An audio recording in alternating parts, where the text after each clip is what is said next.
Hi everybody, my name is Cameron and today we're going to be looking at photosynthesis, specifically how plants are specialized to perform photosynthesis, the requirements, as well as the industrialization of plants photosynthesizing. Okay, so probably the three most specialized functions that plants require is the absorption of nutrients and water, photosynthesizing, so the ability to capture light, light energy, and the transport of nutrients, water, and products from photosynthesis. Now, the three specialized cells that we can talk about for these functions are root hair cells, which are adapted to have these protruding little arms, to increase their surface area and increase the amount of contact they have with the soil around them. Photosynthetic cells, that are going to have chloroplasts within them that allow them to use the sun's energy to convert it into chemical energy in the form of glucose, as well as our transport cells. Now, the transport cells are made up of xylem and phloem. Xylem are going to be transporting water from the ground to the leaves in one direction, while phloem are going to be transporting that glucose-rich cell sap to the rest of the plant from the leaves. Okay, so when it comes to the actual organ that's going to perform the photosynthetic process, it is going to be the leaf. Now we're going to be looking at some adaptations that make the leaf specialized towards photosynthesis. It starts with a transparent epidermal layer. So the skin layer, the first barrier layer of the leaf, is transparent, to allow sunlight through. The leaf is also going to be very thin, and we want this so that there aren't large distances for our gaseous exchange, nutrients and water exchange to have to go over. That's also going to have its stomata, so the way gaseous exchange will happen is through stomata. These stomata are also found on the underside of the leaf so that they aren't in direct sunlight to prevent water loss or unnecessary water loss. And then finally, it's going to contain cells that will have chloroplast, because without these chloroplast organelles inside these cells, there will be no photosynthesis. So all the leaf cells are going to contain chloroplasts, with a high concentration of chloroplasts being found in the palisade mesophyll cells. The spongy mesophyll cells also have some chloroplast, but not as much as those palisade mesophyll cells. So what is photosynthesis exactly? It is the combination of carbon dioxide and water in the presence of sunlight to produce glucose and oxygen as a byproduct. So plants are going to be taking in this carbon dioxide, they're going to be splitting the carbon and the oxygen, and they are going to be incorporating that carbon as well as the H2O molecules into a glucose molecule. Now the energy that they require to do this process of splitting molecules and joining them together is from the sunlight. It gets into a lot more detail in higher grades, but for now you just have to know that it's carbon dioxide plus water in the presence of light energy to give us glucose and oxygen. The balanced equation is 6 carbon dioxide, so 6 CO2 plus 6 H2O, to give us C6H12O6, which is glucose, plus 6 O2, oxygen. So one of the core practicals that I've seen come up in a lot of past papers is this light intensity experiment. So I'm going to summarize it for you quickly here.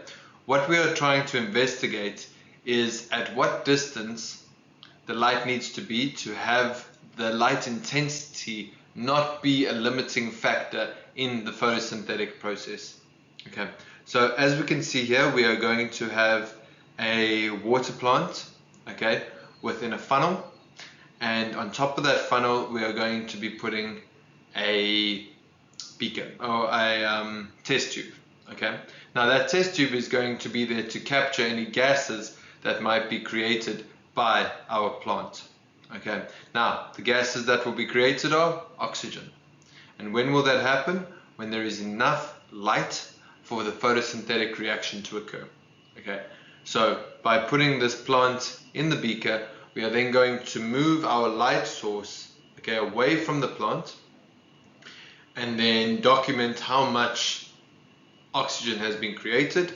And then slowly, each experiment, we're going to be moving it closer and closer to our plant until a steady amount of oxygen is being produced and light is no longer a limiting reactant. So the independent variable in this case would be our light intensity. So this is what we change. We are changing how much light the plant is getting by putting it at a certain distance from our plant. Okay, and the dependent variable is going to be the volume of gas or the volume of oxygen produced by the plant. So it's dependent on the amount of light that we give it. Okay, some control variables that we would have to keep the same to make it a fair test are our, if there are any other light sources, it needs to remain constant. Temperature, the amount of carbon dioxide, the humidity, and the type and size of plant needs to remain the same, because these are factors that we are not testing for, so they need to stay the same in each experiment that we do. Okay, so some other limiting factors that will prevent or hinder photosynthesis from happening. As we spoke about in the previous example, light intensity is definitely one of them. Okay, the more light you get, the more photosynthesis there will be until it sort of plateaus. And it'll plateau because all of your chloroplasts will be working at maximum efficiency and they cannot work anymore. Okay, so light intensity is going to plateau at a certain point. Carbon dioxide concentration. Okay, so without carbon dioxide, we're not going to have photosynthesis. So the more carbon dioxide there is, the more photosynthesis there will be, again, until all of these chloroplast molecules are working at peak efficiency, and then it is going to plateau as well. Our temperature. So the optimal temperature is going to be different for different types of plants. Okay, obviously it's going to increase, okay, up to a certain point where the temperature gets too high, and that's where enzymes will start to denature, and past this point it's going to drop, as we can see in our graph over here. Okay, so optimal temperature is here. You go anywhere over that, enzymes start to denature and the production of glucose is going to decrease rapidly. Okay, our chlorophyll concentration. So obviously the chlorophyll found in the chloroplast is a major factor of photosynthesis. Okay, so the more chlorophyll a plant has, the darker it will look, and the more photosynthesis it will be able to do. Okay, and of course water availability, because CO2 and water are the two main reactants of photosynthesis. So without water, it is going to hinder photosynthesis. That water is then going to be controlled by our xylem. Okay, so again, without water, it's also going to lead to the plant wilting, as the plant won't be as turgid. Okay, so just to summarize, the limiting factors of photosynthesis are light intensity, carbon dioxide and water, our temperature, and our chlorophyll. Okay, so why do plants perform photosynthesis? Do they do it to help their animal friends so that we can eat them and so that we can breathe in the oxygen that they produce? No. Plants are, I think, wholly unaware of the huge impact and the huge benefit that we get from them. Okay, photosynthesis is done for the plant itself. Okay, so the glucose that the plant produces is going to be used by the plant, because all living things are going to need to respire. And when I say respire, I'm not talking about the respiratory system. I'm not talking about breathing. I'm talking about cellular respiration, the breakdown of glucose in the presence of oxygen to form carbon dioxide and water and ATP, this energy that can then be used by the organism. Okay, so plants are going to respire as well as animals. So just like animals are going to store excess glucose as glycogen, okay, in our muscles, plants do a similar thing, but they convert our glucose into, their glucose into starch molecules. So glucose is soluble in water, it's going to move around the flow, okay? But if there's too much glucose, it's going to be stored in certain plants of the cells, usually underground, okay?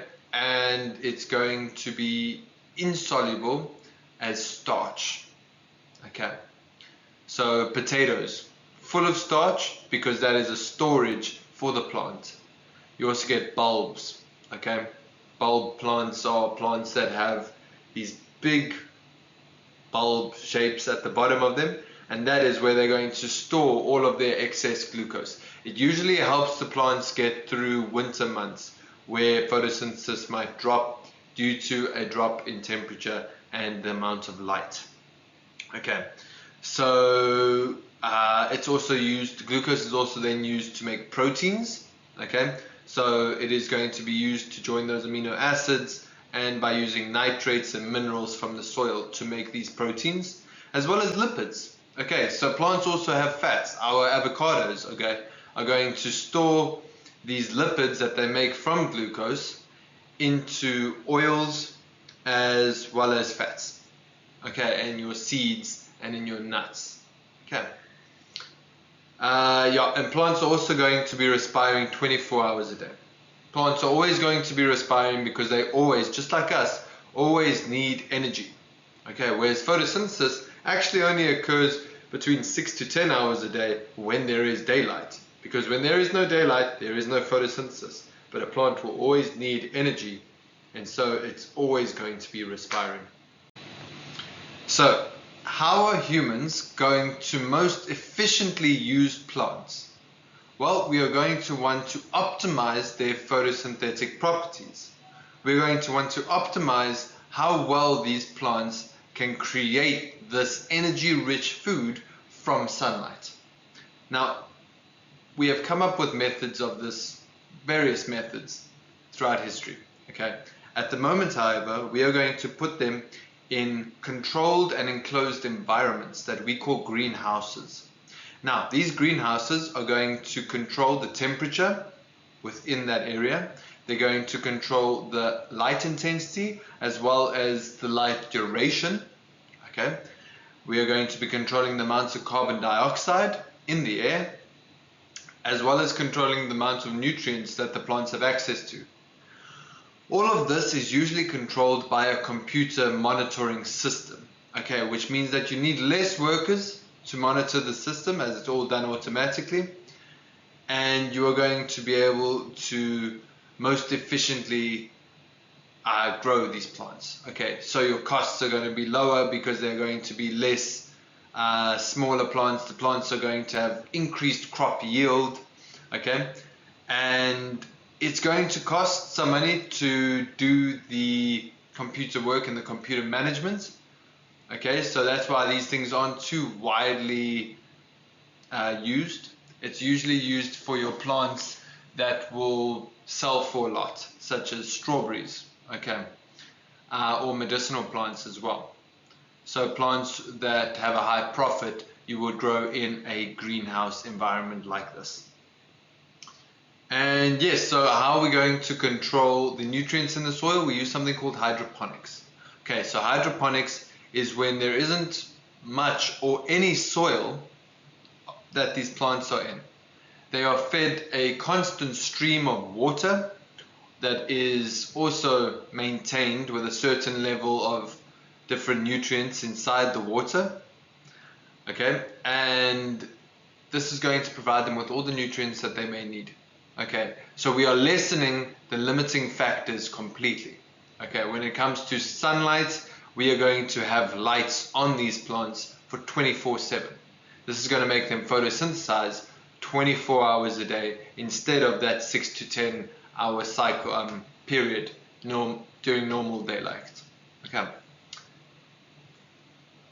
And yep, this is how mankind is going to get the most out of our little plants from this earth. Okay, it is a lot more efficient than growing them in fields, okay, even if it is a bit more unnatural. So my name's Cameron and this has been Photosynthesis. I'll see you in the next lesson.